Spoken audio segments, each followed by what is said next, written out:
Olá a todas e todos. Gostaria de começar agradecendo à equipe de organização do evento pelo convite e pela oportunidade de participar do segundo Simpósio Brasileiro Arquitetura, Cidade e Território, promovido pelo Centro Universitário Univag. Sou Mariana Rossi, atuo como arquiteta, servidora da Prefeitura Municipal de Bauru e como docente dos cursos de Arquitetura e Urbanismo das Faculdades Integradas de Bauru e do Centro Universitário de Linz. Hoje a gente vai falar, então, um pouco sobre processos contemporâneos de transformação da paisagem, urbanização fechada e desafio para o planejamento territorial em Bauru, que foi o município em que fiz o estudo de caso da minha pesquisa de mestrado, orientada pela professora doutora Norma Constantino, na Universidade Estadual Paulista, em Bauru. Dentro das várias possibilidades de conversa sobre esses processos atuais de transformação das cidades, a gente vai falar um pouco sobre como a proliferação dos espaços residenciais fechados, condomínios e loteamentos fechados, voltados para as classes média e alta, principalmente, associado a processos de expansão do perímetro urbano, tem contribuído para a transformação da paisagem das cidades contemporâneas. Esse fenômeno, como se pode perceber em várias publicações, não é restrito ou exclusivo das capitais ou das grandes cidades e metrópoles, e nem mesmo das cidades brasileiras. A gente observa que esse fenômeno acontece em diversas localidades do mundo, então demonstrando que existem algumas lógicas globais e que extrapolam os limites das cidades que atuam nesses processos de transformação, trazendo então desafios para o planejamento urbano à medida que os impactos e as transformações ocorrem, então provocam impactos de ordem local e regional.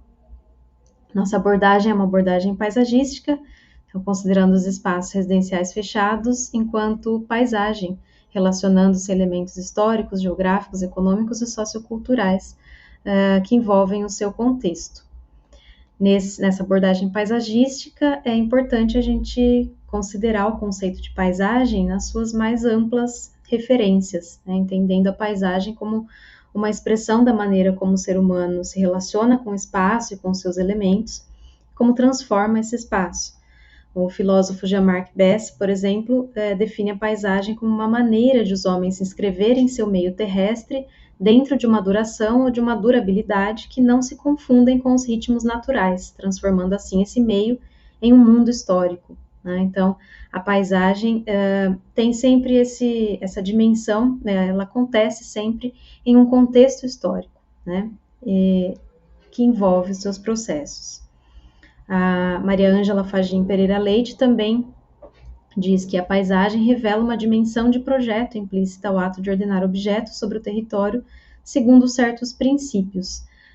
Então, a partir também das leituras de Milton Santos, ela quer dizer, então, que a expressão morfológica das paisagens sempre nos revela também os conceitos, os valores ligados à forma como ela foi concebida, como ela foi projetada e criada.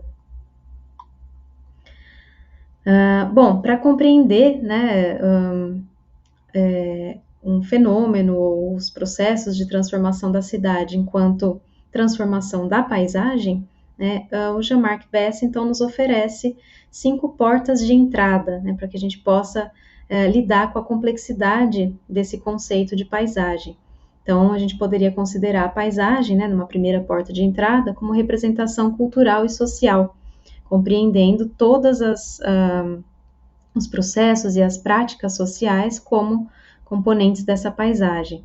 Também podemos pensar a paisagem como um território fabricado e habitado, então entendendo que essa fabricação, né, do território envolve a construção de um artefato humano, né, para a vida do ser humano no território, e isso se dá a partir de decisões políticas, econômicas, né, e das relações de vivência também, de habitação nesse território.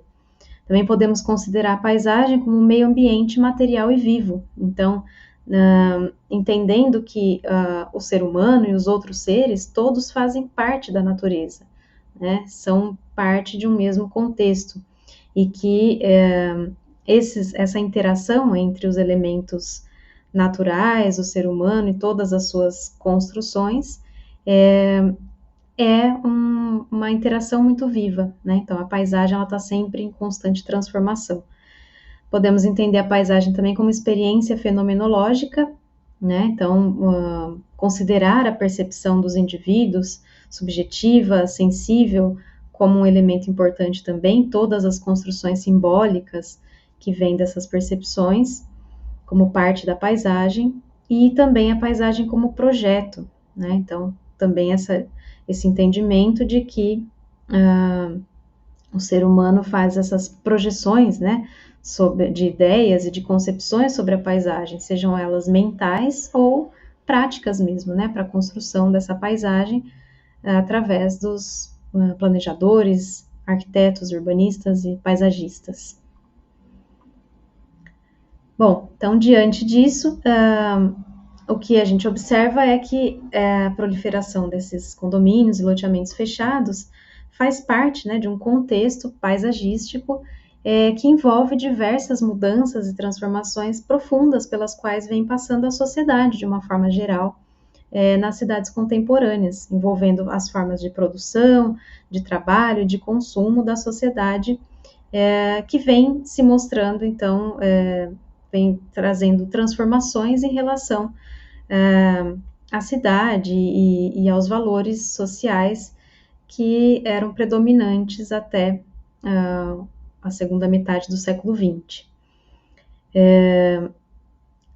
Esse período, então, né, que para alguns autores se inicia na década de 1970, para outros já a partir do final da Segunda Guerra Mundial, é tratado, então, como pós-modernidade, né? E, então, por exemplo, David Harvey, né, vai no seu livro A Condição Pós-Moderna, vai falar sobre a passagem, a transformação, então, né, do sistema de produção fordista para o sistema da acumulação flexível, né, em que as transações econômicas e financeiras são muito facilitadas pelo encurtamento das distâncias, né, pelas tecnologias de transporte, de comunicação, que aumentam a velocidade das decisões e das transações econômicas. E nessa nova ordem, então, né, que seria um novo estágio do sistema capitalista, cresce a importância, por exemplo, dos serviços como um setor econômico. E com isso acontecem transformações culturais também, né? Nós ganhamos novos valores culturais, como o individualismo e a globalização das referências de um modo geral, sejam referências de moda, de consumo, de hábitos, né? E por aí vai. O Bauman também, né, tem vários ensaios sobre o que ele chama de modernidade líquida, né, que é como ele nomeia esse contexto do final do século XX, em que a busca, então, por pertencer a essa rede global, né, a essas redes globais também de comunicação e de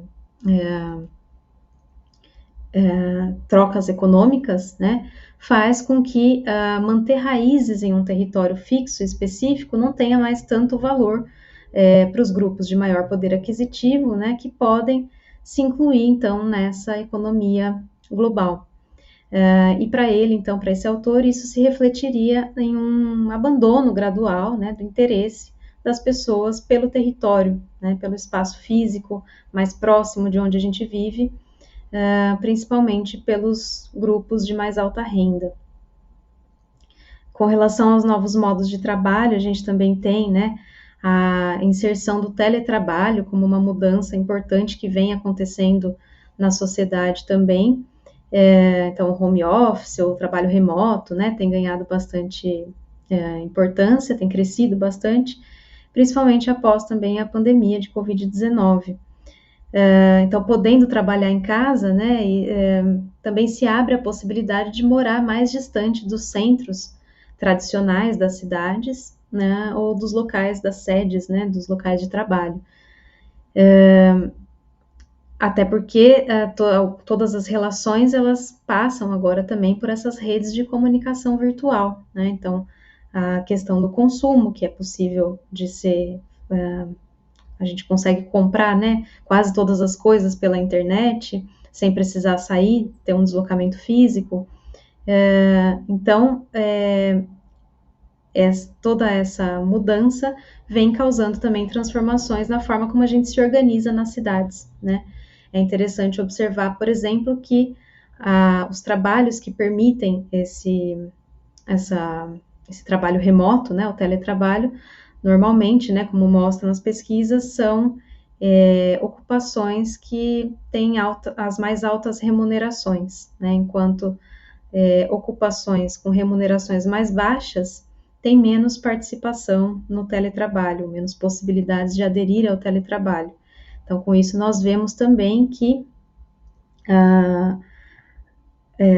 se acentuam as diferenças, né, entre quem pode escolher estar distante do centro consolidado e quem está nas periferias por conta de uma imposição, por conta do preço da terra e etc. O Solá Morales também, né, nessa questão das transformações das cidades, ele usa o termo mutações, né, para se referir a esses processos contemporâneos que são orientados por lógicas muitas vezes externas àquele território em específico, né, mas que vão trazer transformações também para as cidades.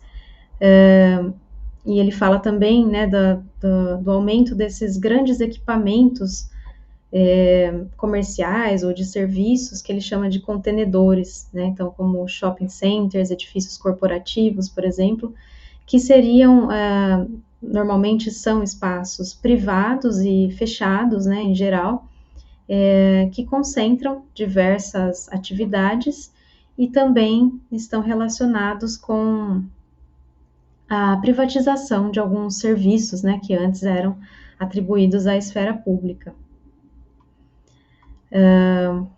Com relação às transformações que a gente consegue notar no território e nas cidades relacionados a todas aquelas mudanças, né, então, mais profundas da sociedade, surgem, então, ocupações que a gente caracteriza como urbanizações dispersas, fragmentação e enclaves, né, então, a urbanização dispersa e a fragmentação diz respeito a esses processos de expansão urbana, né, que se caracterizam pela implantação de fragmentos, ou seja, empreendimentos, né, residenciais ou comerciais, distantes da malha urbana consolidada. Então, rompendo um pouco aquela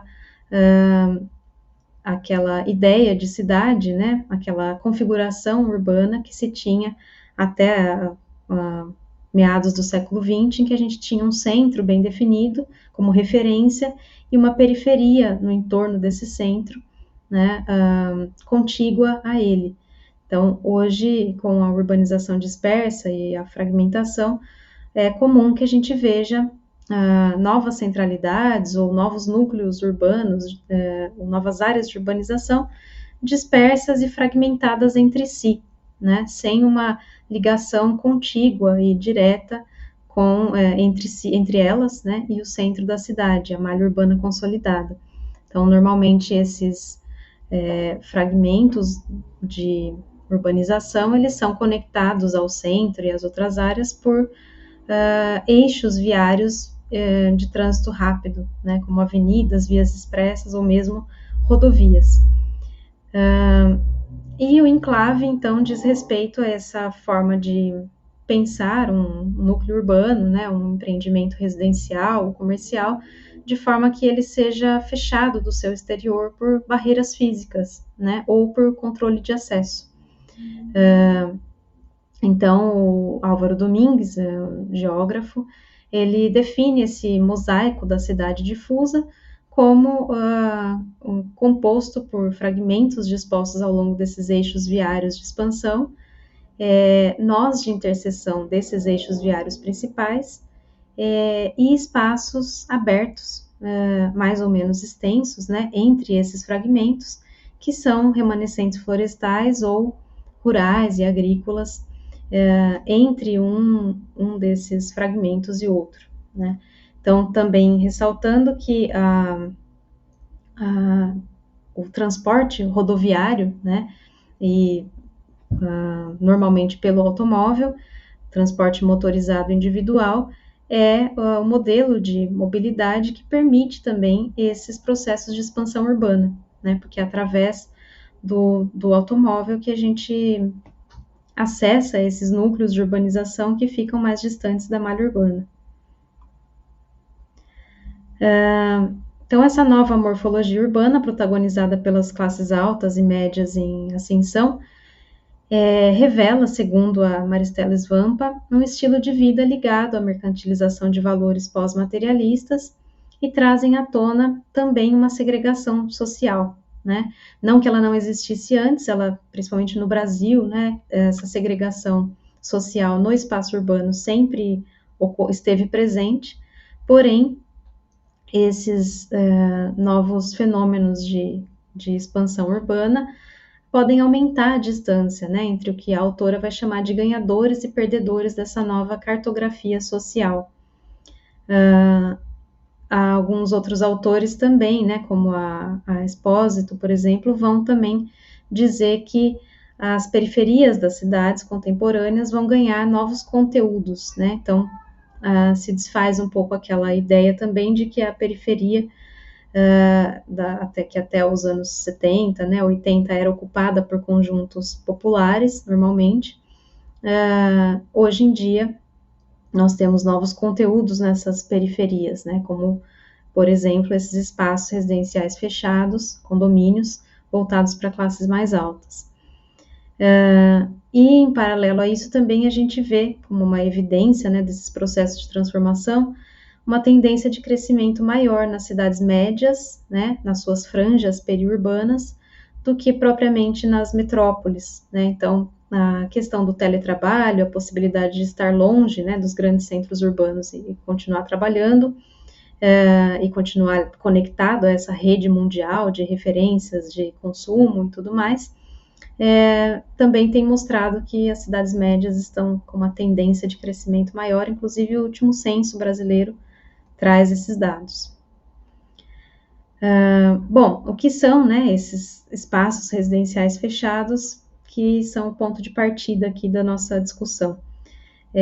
Eles, em cada localidade, né, vão ter uma denominação e também particularidades quanto ao seu traçado, às suas características, mas o que é comum é que são espaços urbanos, né, são espaços de moradia separados, ou de consumo, né, ou comerciais, mas na maioria de moradia, separados do exterior através de barreiras físicas, então grades ou muros, né.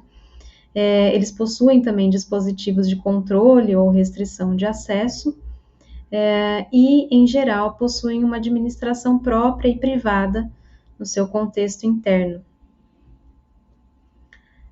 No Brasil, esses espaços residenciais fechados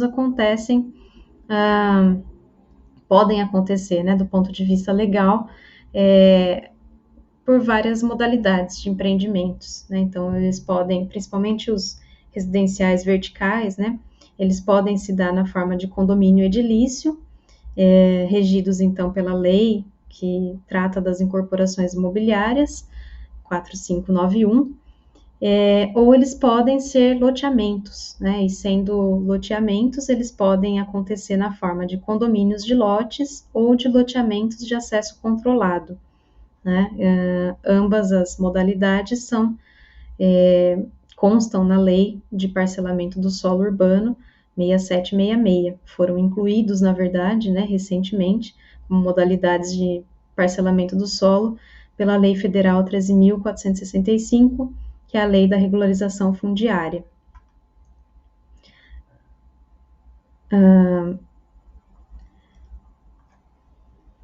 E o termo urbanização fechada, né, que inclusive está no título da apresentação, foi um conceito, então, que nós adotamos, né, na dissertação de mestrado, para designar, então, esses espaços residenciais fechados, mas também todo esse seu contexto de implantação. Então, entendendo esses espaços não como um fenômeno isolado, né, em si, mas compreendendo então também, designando, né, através desse termo urbanização fechada, os processos que permeiam a sua implantação. Também esse termo se refere de maneira mais genérica a um tipo de organização espacial urbana constituída quase sempre por fragmentos, baseados na ideia de isolamento em relação ao exterior, e em valores ligados à propriedade privada, ainda que construídas para uso coletivo. Então, foi um termo construído a partir das leituras e das referências bibliográficas. Bom, como exemplo, né, temos o caso de Bauru, em que nós vemos a proliferação desses residenciais fechados na cidade, a partir dos anos 1990. Bauru, então, é um município localizado no centro-oeste do estado de São Paulo. É um município de porte médio, com influência regional. No segundo último censo, possui 379 mil habitantes aproximadamente. É um município que surge, então, né, em fins dos anos 1880, no século XIX, inserido também nesse contexto de expansão do território do estado de São Paulo, conhecido como Marcha para o Oeste. Então, a partir, né, principalmente aqui no estado de São Paulo, da produção, da expansão da economia do café, que foi possibilitada também pela expansão da rede ferroviária aqui no estado. Então, Bauru é uma cidade que cresceu também por conta de ter sido um entroncamento ferroviário muito importante, né, entre 3 linhas férreas, da Companhia Paulista, Sorocabana, e como ponto inicial, inclusive, né, da Estrada de Ferro Noroeste do Brasil. Então, esse processo de urbanização fechada em Bauru, ele tem algumas características, né, que são também peculiares da paisagem aqui local. Então, ele começa a acontecer, né, se verificar a partir dos anos 90 e ainda vemos essa expansão acontecer. Esses residenciais fechados, então, aqui em Bauru, eles estão associados a um processo de expansão urbana rumo à zona sul do município. Eles estão, na sua grande maioria, localizados na região sul, e também a maioria deles localizada, né, em uma bacia hidrográfica específica do córrego Água da Ressaca. Então, que é onde também, no curso principal do córrego, em paralelo a ele, está uma das linhas férreas da cidade. Também um fato curioso, né, que o plano diretor do município considera as bacias hidrográficas também como um dos aspectos para a definição dos setores de planejamento. Então, essa área onde está essa bacia e onde está a maioria desses residenciais também faz parte de um mesmo setor de planejamento, setor 2 do plano diretor. Aqui é um mapeamento feito em 2020 para diagnóstico para o novo plano diretor, que ainda não foi concluído.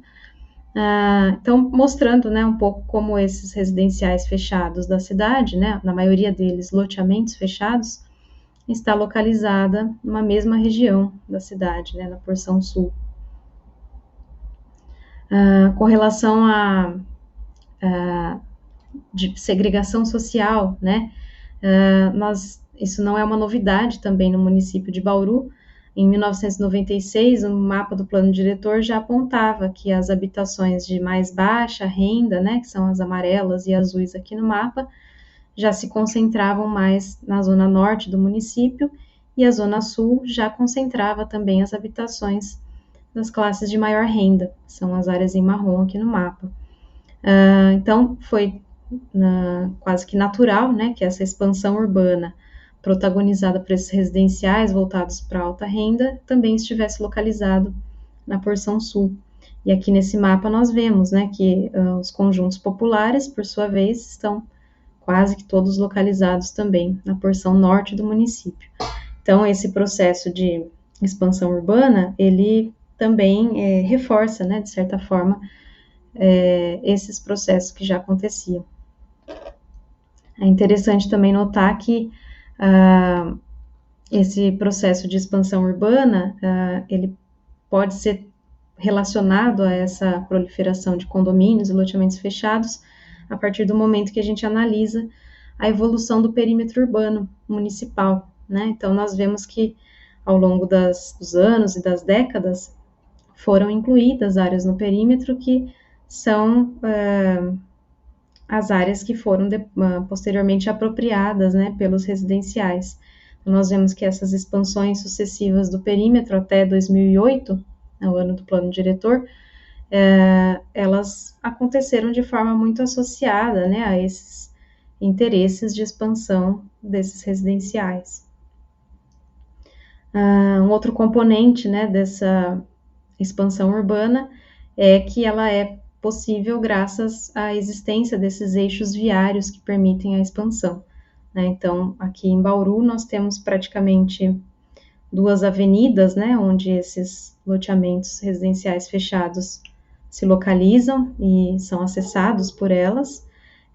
Também a rodovia, né, o entroncamento rodoviário e a própria rodovia como acesso, a possibilidade de acesso a esses novos residenciais, e também avenidas que são mais centrais, né, e que fazem a conexão, então, das avenidas, dos eixos de expansão com o centro da cidade. Então, uma questão, né, a ser discutida também é que esses residenciais, eles, como são fechados, eles possuem um acesso único. Então, todo o fluxo, né, dos habitantes desse residencial vai acontecer, né, o acesso deles vai acontecer nessas portarias e nesses acessos que ficam localizados em uma mesma avenida, muitas vezes, né. Então, isso também já tem gerado problemas de sobrecarga no sistema viário dessa região. Outro ponto importante é que o meio de transporte, mobilidade predominante dessa região é o automóvel, transporte motorizado individual. E nós vemos que no município de Bauru, entre 2002 e 2020, né, segundo os dados estatísticos, a frota de automóveis mais do que dobrou na cidade, né, e a relação entre habitante e automóvel também mudou bastante, né, então, em 2002 nós tínhamos 3,8 habitantes por automóvel, né, e em 2020 apenas 2 habitantes, praticamente, por automóvel. Então, isso mostra que a proporção, né, de automóveis também aumentou na cidade, e isso tem trazido reflexos, né, para a mobilidade urbana. Aqui algumas imagens, né, ilustrativas dessas vias de acesso aos residenciais, e como esse modelo de urbanização traz transformações também, né, no conceito que nós temos de rua em relação àquela rua da cidade tradicional, né. Então, aqui nós temos vários casos em que as ruas, elas são muradas dos 2 lados, né, ou que existem grandes vazios, né, entre um residencial e outro. Então, a situação da mobilidade a pé também ganha novos significados, né, à medida que caminhar por essas ruas também é diferente daquele da cidade tradicional. E a rodovia também, né, que se insere agora num contexto urbano, dentro desse processo de expansão urbana, e que também traz consigo novos significados para a mobilidade urbana, né? Então, as rodovias, segundo Flávio Vilaça, provocam um crescimento mais rarefeito, descontínuo e menos nucleado do que as ferrovias, por exemplo, né? Então, isso se deve às diferenças de acessibilidade oferecidas por esses 2 tipos de via. Na ferrovia, a acessibilidade só se concretiza nas estações, e na rodovia pode se concretizar em qualquer ponto. Então, nós vemos também, né, como o desenho urbano dessas áreas de expansão, ele vai se tornando diferente daquele da cidade tradicional, consolidada, né, e compacta que a gente tem, por exemplo, nas áreas mais centrais. Então, nessas áreas de expansão, nós vemos como são incluídos, né, novos tipos de desenho viário nessa malha urbana que está se construindo, que são dispositivos, por exemplo, de retorno das rodovias de conexão entre as rodovias e as avenidas, né? E como essa lógica, então, do automóvel, né, e trazendo essas vias de trânsito mais rápido, de alta velocidade, também vem se colocando no contexto urbano. Uma outra questão também que a gente observa é como vão se transformando essas relações também com os equipamentos de serviços, de consumo e de saúde, educação, né? Nessas áreas de expansão urbana em que a distância do centro é maior, né? E em que o acesso, então, a esses equipamentos é predominantemente feito através do automóvel e por essas vias de trânsito de alta velocidade, como as avenidas e as rodovias. E nesse contexto, então, foram mapeados uma série de equipamentos comerciais, de serviços, né, pontos de trabalho, muitas vezes que acontecem aqui próximos desses eixos viários e que dão suporte também, né, para essa expansão urbana e vão tornando também, né, esses residenciais e a vida nesses locais cada vez mais independente do centro tradicional, né, da cidade. Com relação ao traçado, só para mostrar alguns exemplos, né, de como a gente tem também transformações ocasionadas, né, por essa nova lógica de ocupação em relação à cidade tradicional. Então, os traçados dos loteamentos fechados mais antigos, eles tendem a guardar mais semelhanças, né, com o traçado da cidade tradicional, aberta, né, e os residenciais mais novos, eles vêm incorporando outras lógicas e concepções de traçado também. Então, o que é muito comum é a gente ver, né, traçados urbanos em que o formato das quadras e dos lotes e o traçado viário segue o desenho da própria gleba que originou esse parcelamento, né? Como se trata de um espaço para ser fechado, não existe essa relação entre os parcelamentos vizinhos, né? Porque não vai existir essa conexão de traçado entre eles. Então, nós percebemos que os traçados, eles são orientados mesmo pelo perímetro da própria gleba. E também a inclusão recente, né, nos parcelamentos mais recentes, de traçados que são produzidos por empresas especializadas nesse tipo de empreendimento imobiliário, que acontece em várias cidades do país, né? Então, são traçados que já são a marca dessas empresas, né? E acabam se implantando aqui também, se adequando ao território local. Com relação às áreas verdes, né? E elementos naturais, então, a maioria desses espaços está implantada nessa bacia, né, hidrográfica do córrego Água da Ressaca, e as áreas verdes que nós observamos, elas dizem respeito, então, às áreas de preservação permanente, que são reservadas ali por conta da legislação federal, junto aos córregos, e também a reserva da porcentagem exigida, né, pelas legislações com relação a sistemas de lazer, áreas verdes e proteção das áreas dos fragmentos vegetais nativos que já existem na região. O que se percebe, né, nesse projeto das áreas verdes é que predomina o caráter residual dessas áreas, né? Então, são áreas que são destinadas como área verde, aquelas que teriam uma dificuldade de serem parceladas, né? Que naturalmente já estão em uma área de topografia com maior declividade, que são áreas que têm uma restrição por conta de legislação, né? E não necessariamente áreas, né, planejadas a partir de um planejamento prévio em relação a possibilidades de uso, né, e de interação com os moradores.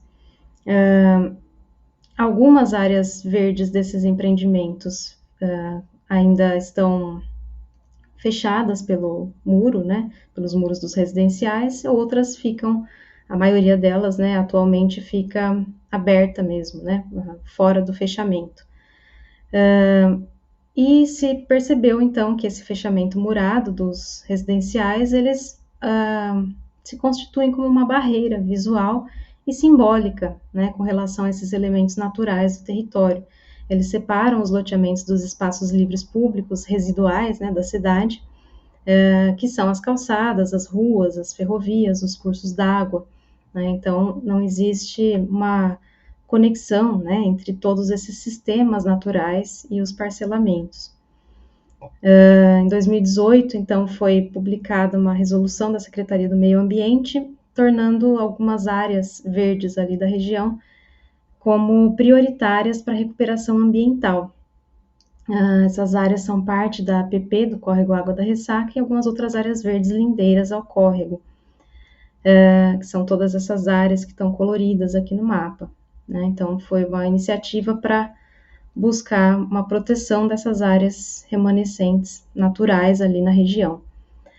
Se a gente for analisar aqui os eixos viários, né, de expansão urbana e que dão acesso a esses loteamentos e condomínios fechados, a gente percebe que a própria maneira de implantação desses residenciais, né, e o acesso único, né, por uma portaria que está voltada para essas avenidas, esses eixos de expansão, faz com que, na verdade, o fundo desses empreendimentos fique voltado para essas áreas verdes, né, ou pelo menos a maioria deles.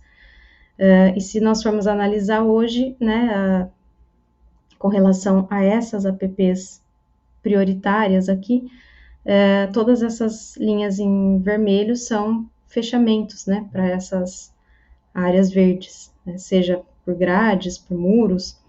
Então, também comprometem, né, a possibilidade de interação da população com essas áreas verdes. Isso também já foi observado pelo Silvio Macedo, né, nos estudos que ele fez de condomínios na região de São Paulo, notando que muitos córregos e APPs dentro desse modelo de urbanização acabam fechados entre muros, né, porque normalmente são as divisas entre as propriedades e as glebas que vão ser parceladas. Com relação ao planejamento, né, e ao plano diretor, o plano diretor da cidade é de 2008, a revisão dele não foi concluída ainda, então essas áreas, né, algumas dessas áreas já foram modificadas, né, com o tempo, ao longo dos anos, mas a maior parte dessas áreas de expansão aqui da bacia são entendidas, então, como zonas de expansão controlada, né? Grandes glebas vazias, loteamentos com baixa densidade, população predominantemente de baixa renda, pequenas áreas de ocupação irregular, difícil acesso, falta de infraestrutura, dificuldade de abastecimento de água e problemas de drenagem, né? De fato, existem algumas ocupações irregulares de baixa renda na região, né? Vizinhas, né, a esses empreendimentos residenciais. Depois desse plano, né, de acordo com essas diretrizes, foram feitas algumas melhorias, principalmente no sistema viário, né, então com a implantação de calçadas junto a essas avenidas que são eixos de expansão e também duplicação, né, de vários trechos dessas avenidas, inclusive como mitigação da implantação desses residenciais, né. Porém, essas questões de mobilidade mais profundas ainda não foram trabalhadas, né. E aqui, só para ir finalizando, né, mostrando alguns trechos, né, desse mosaico, como aponta o Álvaro Domingues, dessas áreas de expansão. Então, nós vemos a diversificação aqui, né, dos traçados e das lógicas de concepção de cada um dos empreendimentos, e a sua relação, né, a interação com os elementos naturais que já estão no território.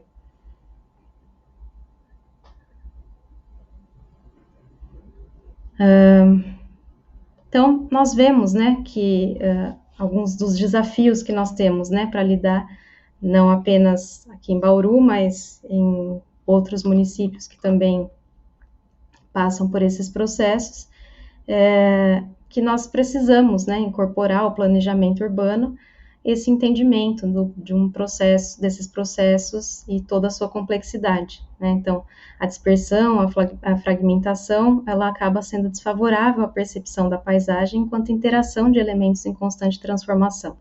É interessante que em algumas entrevistas com moradores dos residenciais aqui da cidade, eles revelaram que não sabiam que existia, por exemplo, um córrego, né, logo no limite do residencial em que eles vivem, né. Então, essa fragmentação, ela realmente acontece, né, esse distanciamento em relação aos elementos e às dinâmicas naturais e sociais do território. Essas barreiras físicas e simbólicas, então, reforçam rupturas, né, o dentro e o fora, a cidade, o condomínio. Cada vez mais o centro tradicional da cidade perde o seu valor como referência, né, em detrimento de novas dinâmicas e formas de consumo introduzidas pelo automóvel. Percebe-se também uma fragilização do poder público enquanto uma força determinada para aplicar os instrumentos de planejamento, né? E nesse contexto de crise ambiental, a pergunta que cabe é quais seriam modelos sustentáveis, né, de expansão urbana e de transformação da paisagem, né, tendo em vista que esses processos, né, de que tratamos, promovem uma impermeabilização do solo, uma necessidade de sistemas artificiais de drenagem, diminuição da cobertura vegetal, aumento da poluição do ar também com o aumento do uso do automóvel, e também temos que pensar na crise hídrica que já acontece aqui na cidade. Então, como reflexão, né, algumas questões para a gente pensar, né, seriam pensar em estratégias de planejamento que equilibrem as dinâmicas externas e locais do território e da paisagem, como aplicar os instrumentos urbanísticos do Estatuto da Cidade de uma forma democrática e conectada com a paisagem. E aí surge, então, né, como alternativa, a ideia de um planejamento que seja feito na escala da paisagem, né, considerando todas as complexidades que a paisagem possui. O Jean-Marc Besse, então, tem um texto, né, em que ele propõe esse agir com a paisagem, né, e não sobre a paisagem ou na paisagem. Então, não considerando a paisagem como um campo inerte no qual uma ação poderia ser implantada, a famosa lousa limpa, mas como um mundo cheio das mais diversas animações, atravessado por processos, por dinâmicas naturais e humanas e dos outros seres vivos também, e por um devir, né, pelos desejos da sociedade. Então, dentro dessa lógica, nós estaríamos planejando com a paisagem. Então, muito obrigada pela atenção. Qualquer dúvida ou sugestão, deixo aqui meu contato. Até mais.